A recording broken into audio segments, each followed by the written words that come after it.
ಕರ್ತನಾದ ಯೇಸುಕ್ರಿಸ್ತನ ನಾಮದಲ್ಲಿ ಮತ್ತೊಮ್ಮೆ ಈ ಸಂಚಿಕೆ ಮೂಲಕ ನಿಮ್ಮನ್ನು ಸಂಧಿಸುವುದು ಬಹಳ ಸಂತೋಷ. ಎರಡು ಮುಖ್ಯವಾದ ವಿಷಯವನ್ನು ಈ ಸಂಚಿಕೆಯಲ್ಲಿ ನೋಡಲಿದ್ದೇವೆ.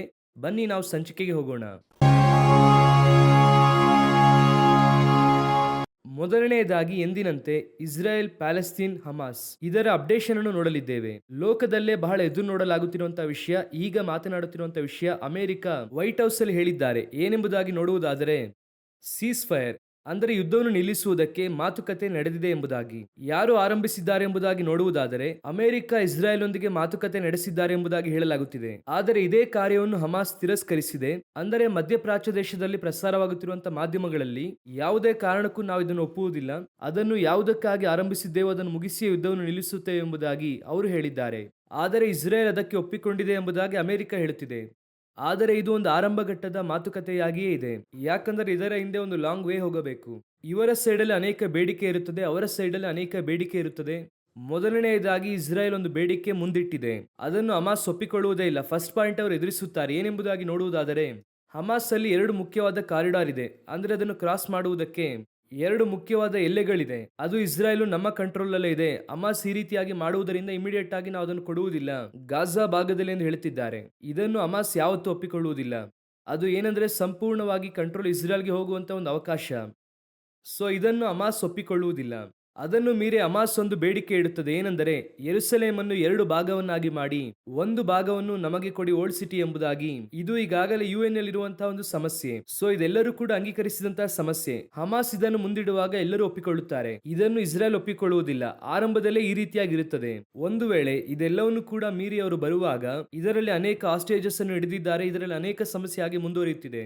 ಸೊ ಸೀಸ್ ಫೈರ್ ಎಂಬುದಾಗಿ ಅಮೆರಿಕ ಆರಂಭಿಸಿದೆ. ಯುರೋಪ್ ದೇಶಗಳು ಇದಕ್ಕೆ ಬೆಂಬಲ ನೀಡಿದ್ದಾರೆ ಎಂಬುದಾಗಿ ಅಮೆರಿಕ ಹೇಳುತ್ತಾ ಇದೆ. ಇಸ್ರಾಯೇಲ್ ನೊಂದಿಗೆ ಮಾತನಾಡಿದ್ದೇವೆ ಎಂದು ಹೇಳುತ್ತಿದ್ದಾರೆ. ಆದರೆ ಸುತ್ತಲೂ ನಡೆಯುತ್ತಾ ಇರುವಂತಹ ಸಂಭವಗಳು ಯಾವುದು ಕೂಡ ಅದಕ್ಕೆ ಅನುಕೂಲವಾಗಿಲ್ಲ. ಅದುವೇ ಆಶ್ಚರ್ಯವಾಗಿದೆ. ಏನೆಂದು ಕೇಳುವುದಾದರೆ ಮೊದಲನೆಯದಾಗಿ ಈ ಸೀಸ್ ಫೈರ್ಗೆ ಹಮಾಸ್ ಒಪ್ಪಿಕೊಳ್ಳುವುದಿಲ್ಲ. ಫಸ್ಟ್ ಪಾಯಿಂಟ್ ಮುಗಿಯಿತು. ಎರಡನೆಯದಾಗಿ ಈ ಸೀಸ್ ಫೈರ್ ಬರಬೇಕು ಅಂದ್ರೆ ಇನ್ನೊಂದು ಬಹಳ ಮುಖ್ಯವಾದಂತಹ ದೇಶ ಒಪ್ಪಿಕೊಳ್ಳಬೇಕು. ಯಾವ ದೇಶ ಅಂದರೆ ಇರಾನ್ ದೇಶ. ಯಾಕೆ ಅಂದರೆ ಇರಾನ್ ರಾಜಧಾನಿಯಾದ ಟೆಹರಾನ್ ನಲ್ಲೇ ಹಮಾಸ್ ಲೀಡರ್ ಅನ್ನು, ಪ್ಯಾಲೆಸ್ತೀನ್ ನಾಯಕರನ್ನು ಅವರು ಕೊಂದರು ಎಂಬುದಾಗಿ ಅವರು ಹೇಳುತ್ತಾ ಇದ್ದಾರೆ. ಆ ರೀತಿಯಾಗಿರುವಾಗ ಇರಾನ್ ಬಹಳ ಮುಖ್ಯವಾದಂತಹ ಹಂತದಲ್ಲಿ ಯುದ್ಧವನ್ನು ಆರಂಭಿಸಿದೆ. ಈಗ ಇರಾನ್ ತಾಕುವುದಕ್ಕೆ ಪ್ರಾರಂಭಿಸಿದೆ. ಇರಾನ್ ಹಿಜ್ಬುಲ್ಲಾ ಮೂಲಕವಾಗಿ ತಾಕುತ್ತಾ ಇದೆ. ಸೊ ಈಗ ತಾಕುವಿಕೆ ಉಂಟಾಗುತ್ತಲೇ ಇದೆ, ಇನ್ನೂ ಕೂಡ ಸ್ಟಾಪ್ ಆಗಿಲ್ಲ. ಸೊ ಇರಾನ್ ಇದಕ್ಕೆ ಒಪ್ಪಿಕೊಳ್ಳಬೇಕು. ಅದು ನಡೆಯುತ್ತದಾ? ಮೂರನೆಯ ಪಾಯಿಂಟ್, ಯಾವತ್ತೂ ಇಲ್ಲದೆ ಈಗ ಇರಾನ್ ನಲ್ಲಿ ರಷ್ಯಾ ಹಾಗೂ ಚೀನಾ ಬೆಂಬಲ ಸೂಚಿಸುವುದಕ್ಕೆ ಆರಂಭಿಸಿದೆ. ನಾವು ಇರಾನ್ ಸೈಡಲ್ಲಿ ಇರುತ್ತೇವೆ ಎಂಬುದಾಗಿ ಅವರು ಬಹಿರಂಗವಾಗಿ ಹೇಳಿದ್ದಾರೆ. ಸೊ ಆ ರೀತಿಯಾಗಿರುವಾಗ ಇದು ಎಷ್ಟರ ಮಟ್ಟಿಗೆ ಹೋಗಿ ನಿಲ್ಲುತ್ತದೆ ಎನ್ನುವಂಥದ್ದು ಇನ್ನೊಂದು ಬಹಳ ಮುಖ್ಯವಾದಂತಹ ಪ್ರಶ್ನೆಯಾಗಿದೆ.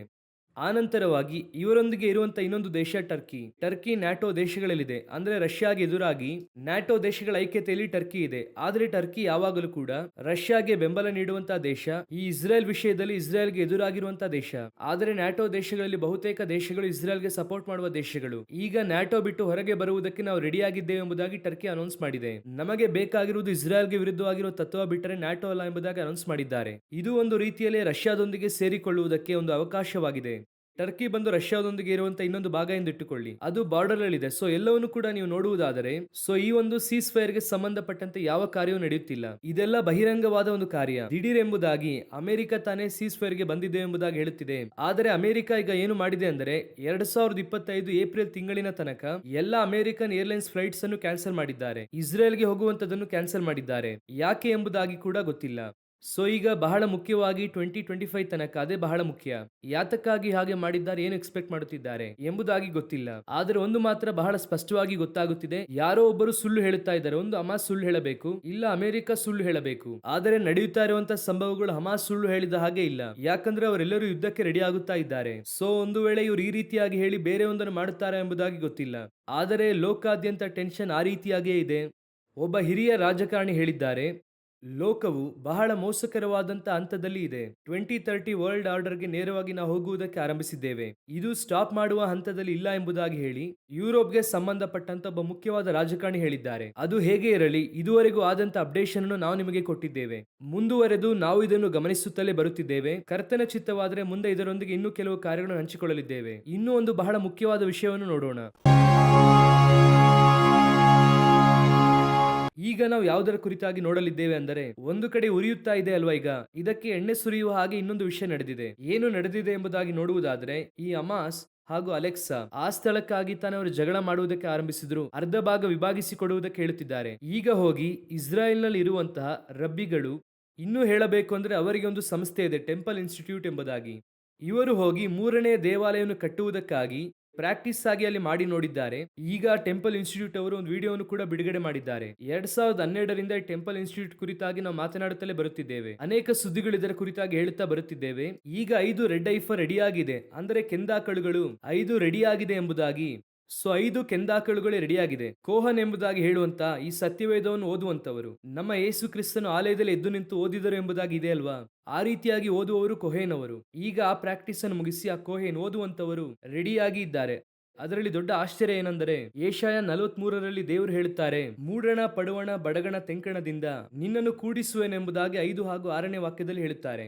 ಈಗ ನೀವು ನೋಡುವುದಾದರೆ ಈ ಟೆಂಪಲ್ ಮೌಂಟ್ ಅಲ್ಲಿ ದೇವಾಲಯವನ್ನು ಕಟ್ಟಿ ಆರಾಧಿಸುವುದಕ್ಕಾಗಿ, ಅಂದರೆ ಆರಾಧನೆ ಮಾಡುವುದಕ್ಕಾಗಿ ಭೂಮಿಯ 4 ದಿಕ್ಕಿನಿಂದಲೂ ಕೂಡ ಜನರನ್ನು ಕೂಡಿಸಿ ಪ್ರಾಕ್ಟೀಸ್ ಕೊಡುತ್ತಾ ಇದೆ ಎಂಬುದಾಗಿ ಅವರು ವಿಡಿಯೋ ಬಿಡುಗಡೆ ಮಾಡಿದ್ದಾರೆ. ಆ ರೀತಿಯಾಗಿ ಆ ವಾಕ್ಯದಲ್ಲಿ ಬರೆಯಲ್ಪಟ್ಟಿರುವ ಪ್ರವಾದನೆಯು ನೆರವೇರುತ್ತಾ ಇದೆ. ಇನ್ನೊಂದು ಕಡೆ ನೋಡುವುದಾದ್ರೆ ಈ ಟೆಂಪಲ್ ಇನ್ಸ್ಟಿಟ್ಯೂಟ್ಗೆ ಬೇಕಾಗಿರುವಂತಹ ಲೇವಿಯವರು, ಅವರು ಸಿದ್ಧರಾಗಿ ಇದ್ದಾರೆ, ಡ್ರೆಸ್ ರೆಡಿಯಾಗಿದೆ. ಈ ಆಲಯಕ್ಕೆ ಬೇಕಾಗಿರುವಂತಹ ಯಾಜಕತ್ವ ಎಲ್ಲವೂ ಕೂಡ ರೆಡಿಯಾಗಿ ಈಗ ಅವರು ಆಲಯವನ್ನು ಕಟ್ಟುವುದಕ್ಕೆ, ನಾನು 2012 ಅಂತ ಹೇಳಿದೆ, ಇದಕ್ಕಾಗಿರುವಂತ ವಸ್ತುಗಳೆಲ್ಲವೂ ಕೂಡ ಸಿದ್ಧವಾಗಿತ್ತು. 2018ಕ್ಕೆ ಬರುವಾಗ, ಅಂದರೆ ಯೆರೂಸಲೇಂ ರಾಜಧಾನಿಯಾಗಿ ಮಾರ್ಪಟ್ಟ ನಂತರ ಅಲ್ಲಿ ರೆಡ್ ಈಫರ್ ಅನ್ನು ತೆಗೆದುಕೊಂಡು ಬರುತ್ತಾರೆ. ಈಗ ಎಲ್ಲವೂ ಕೂಡ ರೆಡಿಯಾಗಿದೆ. ಬಲಿ ಅರ್ಪಿಸುವುದಕ್ಕೆ ಲೇವಿಯರು ರೆಡಿಯಾಗಿದ್ದಾರೆ. ಇದು ಅವರ ವಿಧಾನದಲ್ಲಿ ಹೇಳ್ತಾ ಇದ್ದೇನೆ. ನಮಗೂ ಮೂರನೆಯ ದೇವಾಲಯಕ್ಕೂ ಯಾವುದೇ ಸಂಬಂಧವಿಲ್ಲ. ನಾವು ಆ ಧರ್ಮಶಾಸ್ತ್ರಕ್ಕನುಸಾರವಾಗಿ ಜೀವಿಸುವವರಲ್ಲ.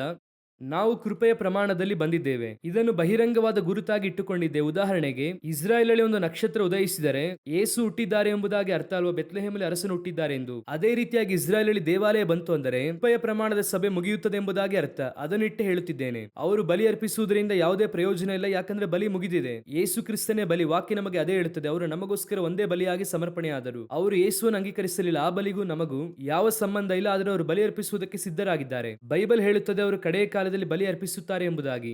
ಈಗ ಬಲಿ ಅರ್ಪಿಸುವುದಕ್ಕೆ ಎಲ್ಲ ರೆಡಿಯಾಗಿದ್ದಾರೆ. ಯಾಜಕರು ರೆಡಿಯಾಗಿದ್ದಾರೆ, ಲೇವಿ ರೆಡಿಯಾಗಿದ್ದಾರೆ. ಈಗ ಅವರು ವಿಡಿಯೋ ರಿಲೀಸ್ ಮಾಡಿದ್ದಾರೆ 2018ರಲ್ಲಿ. ಅವರು ಆಲಯ ಹೇಗಿರುತ್ತದೆ ಎಂಬುದಾಗಿ ಆನಿಮೇಷನ್ ಮೂಲಕವಾಗಿ ವಿಡಿಯೋವನ್ನು ಬಿಡುಗಡೆ ಮಾಡಿದರು. ಈಗ ನಾನು ಏನನ್ನು ಹೇಳುವುದಕ್ಕೆ ಬರುತ್ತಾ ಇದ್ದೇನೆ ಅಂದರೆ, ಸಭೆಯವರೇ ಚೆನ್ನಾಗಿ ಗಮನಿಸಿರಿ, ಸೇವಕರೇ ಚೆನ್ನಾಗಿ ಗಮನಿಸಿರಿ. ಸೊಲೊಮೋನನು ದೇವಾಲಯವನ್ನು ಕಟ್ಟಿದಾಗ ನೀವು ಓದಿದ್ದೀರಾ, ಅಲ್ಲಿ ಮಹಿಮೆ ಇಳಿದು ಬರುತ್ತದೆ. ಅಲ್ಲಿ ಕರ್ತನ ಮಹಿಮೆ ಆವರಿಸಿತು, ಯಾಜಕರು ಸೇವೆ ಮಾಡುವುದಕ್ಕೆ ಆಗದೆ ಹೋಯಿತು. ಅದನ್ನು ಚೆನ್ನಾಗಿ ಪ್ರಸಂಗ ಮಾಡುತ್ತೇವೆ. ಆನಂತರವಾಗಿ 2ನೇ ಆಲಯ ಜೆರುಬ್ಬಾಬೆಲನು ಕಟ್ಟಿದಾಗ ಮುಂಚಿನ ಆಲಯಕ್ಕಿಂತ 2ನೇ ಆಲಯ ವೈಭವವಾಗಿತ್ತು ಎಂಬುದಾಗಿ ಅದನ್ನು ಕೂಡ ನಾವು ವಾಕ್ಯದಲ್ಲಿ ನೋಡುತ್ತೇವೆ. ಯಾಕೆ ಈ ಒಂದು ಕಾರ್ಯ ನಿಮಗೆ ಅರ್ಥವಾಗುತ್ತಿಲ್ಲ? 3ನೇ ಆಲಯ ಕಟ್ಟುವುದಕ್ಕೆ ನಮ್ಮ ಕಾಲದಲ್ಲಿ ಸಿದ್ಧಗೊಂಡಿದೆ. ಹೆಚ್ಚು ಕಮ್ಮಿ 1900 ವರ್ಷ ಇಲ್ಲದೆ ಇರುವಂತಹ ಒಂದು ದೇಶ, ಒಂದು ರಾಜಧಾನಿ, ಒಂದು ಆಲಯವನ್ನು ಕಟ್ಟುವುದಕ್ಕಾಗಿ ಒಂದು ಚಿಕ್ಕ ಗುಂಪು ಹೊರಟು ಬಂದಿದೆ. ಈಗ ಅವರು ರೆಡಿಯಾಗಿ ನಿಂತಿದ್ದಾರೆ. ಇದು ನಮಗೆ ಬೈಬಲ್ ಅಲ್ಲಿ ಇರುವಂತಹ ಆಧಾರ. ಪ್ರವಾದನೆಯು ನೆರವೇರುತ್ತಾ ಇದೆ. ಈಗ ಅದು ನಡೆಯಲಿಕ್ಕಿದೆ. ಒಂದು ಕಡೆ ಅವರು ಆಲಯಕ್ಕೋಸ್ಕರವಾಗಿ ಜಗಳ ಮಾಡುವುದಕ್ಕೆ ಆರಂಭಿಸಿದ್ದಾರೆ, ಒಂದು ಕಡೆ ಆಲಯವನ್ನು ಕಟ್ಟುವುದಕ್ಕೂ ರೆಡಿಯಾಗಿದ್ದಾರೆ. ಈಗ ಸಭೆಯು ಏನು ಮಾಡುತ್ತಾ ಇದೆ? ಇದು ಯಾಕೆ ನಿಮಗೆ ಇನ್ನೂ ಕೂಡ ದೊಡ್ಡದಾಗಿ ಕಾಣಿಸುತ್ತಿಲ್ಲ? ಒಬ್ಬೊಬ್ಬ ವಿಶ್ವಾಸಿಯು ಸಿದ್ಧವಾಗಬೇಕಾದ ಕಾಲಘಟ್ಟಕ್ಕೆ ನಾವು ಬಂದಿದ್ದೇವೆ. ಜೆರುಬ್ಬಾಬೆಲನು ಆಲಯ ಕಟ್ಟಿದ್ದನು, ಸೊಲೊಮೋನನು ಆಲಯ ಕಟ್ಟಿದ್ದನು ದೊಡ್ಡದಾಗಿ ಮಾತನಾಡುತ್ತೇವೆ. ಸತ್ಯನೇ, ದೊಡ್ಡದೇ ಅದು. ಅದಕ್ಕಿಂತ ಮುಖ್ಯವಾಗಿ ಇದೇ ನಮಗೆ ಗುರುತು. ಯಾಕಂದ್ರೆ ಈ ಆಲಯ ಕಟ್ಟುವಾಗಲೇ ಯೇಸು ಕ್ರಿಸ್ತನು ಬಹಿರಂಗವಾಗಿ ಎಣ್ಣೆ ಮರದ ಗುಡ್ಡದ ಮೇಲೆ ಬರುತ್ತಾರೆ ಎಂಬುದಾಗಿ ಜಕರಿಯ 14ರಲ್ಲಿ ಹೇಳುತ್ತದೆ. ಆ ಕಾಲಘಟ್ಟ ಈಗ ಬಂದಿದೆ. ಅವರು ಬರುವ ಮುನ್ನ ಮೊದಲಗಿತ್ತಿ ಎತ್ತಲ್ಪಡುತ್ತದೆ ಎಂಬುದಾಗಿ ಇದೆ. ಇದು ನಮಗೆ ಎಷ್ಟು ದೊಡ್ಡ ಗುರುತು!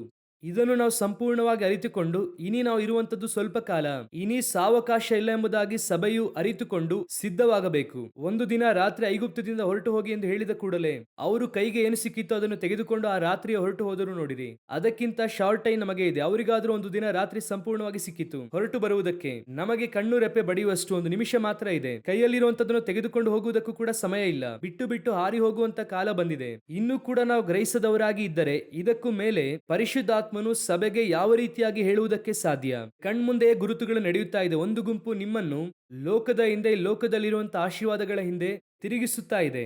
ನಾನು ಈಗಲೂ ಹೇಳುತ್ತೇನೆ, ಇನಿ ಸಾವಕಾಶವಿಲ್ಲ, ಸಿದ್ಧರಾಗಿರಿ. ಕರ್ತನ ಚಿತ್ತವಾದರೆ ನಮ್ಮ ತಲೆಮಾರೇ ಅವರ ಬರುವಿಕೆಯನ್ನು ಕಾಣುವುದಕ್ಕೆ ಬಹಳ ಸಾಧ್ಯತೆ ಇರುವಂತಹ ತಲೆಮಾರು. ಕಣ್ಮುಂದೆ ಈ ರೀತಿಯಾದಂತಹ ಒಂದು ಸಂಭವ ನಡೆದಿದೆಯಾ ಎಂಬುದಾಗಿ ನೋಡಿ. 1900 ವರ್ಷ ಇಲ್ಲದೆ ಇರುವಂತಹ ಒಂದು ದೇಶ, ಒಂದು ಜನಾಂಗ, ಒಂದು ರಾಜಧಾನಿ, ಒಂದು ಆಲಯ ಕಟ್ಟುವಂತದ್ದು ನಮ್ಮ ಕಣ್ಮುಂದೆ ನಡೆಯುತ್ತಿದೆ. ಇದಕ್ಕೂ ಮೇಲೆ ದೇವರಾತ್ಮನು ಹೇಗೆ ಸಭೆಯನ್ನು ಸಂಧಿಸುತ್ತಾರೆ ಎಂಬುದಾಗಿ ಗೊತ್ತಿಲ್ಲ. ಇನಿ ಸಾವಕಾಶ ಇಲ್ಲ. ಸಭೆ ಖಂಡಿತವಾಗಿ ಸಿದ್ಧವಾಗುವಂತಹ ಕಾರ್ಯಗಳನ್ನು ಗಮನಿಸಿರಿ. ಇದು ನಿಮಗೆ ಎಚ್ಚರಿಕೆಯಾಗಿ ಹೇಳಲ್ಪಡುತ್ತಿದೆ. ಕರ್ತನ ಬರುವಿಕೆ ತಡವಾದರೆ ಮತ್ತೊಂದು ಸಂಚಿಕೆಯ ಮೂಲಕ ನಿಮ್ಮನ್ನು ಸಂಧಿಸುತ್ತೇವೆ. God bless you.